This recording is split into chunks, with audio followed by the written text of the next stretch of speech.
Sebagai bentuk kepedulian dalam membantu warga terdampak gempa yang mengguncang Kabupaten Pasaman dan Pasaman Barat, MNC Peduli salurkan bantuan tanggap darurat melalui posko bantuan utama kantor Bupati Pasaman Barat.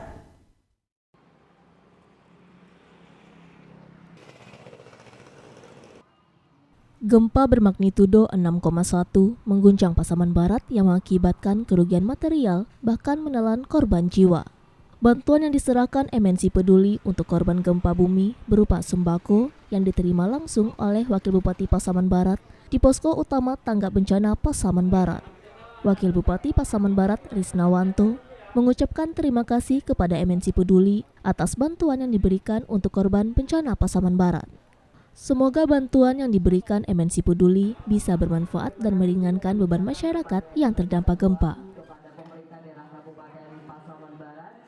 Beberapa kebutuhan lainnya juga sudah berdatangan bantuan baik dari MNC Peduli juga dari lembaga-lembaga lain juga pada berdatangan dari Pemprov DKI juga dari Pemprov Jawa Tengah.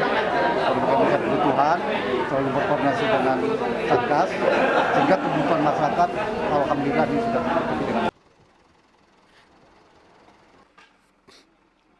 Sunardi, anggota DPRD Pasaman Barat, juga berharap dengan adanya bantuan dari MNC Peduli, masyarakat Pasaman Barat bisa cepat keluar dan bangkit dari bencana gempa bumi.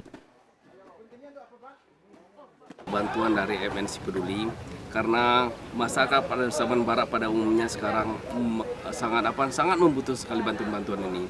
Jadi harapan kami ke depan dengan ada bantuan ini kami bisa keluar dari krisis atau bencana ini, kami bisa di rumah dan bencana ini udahlah kita mohon agar cepat berakhirnya. Dari Pasaman, Sumatera Barat, Aryo Hanas, iNews melaporkan.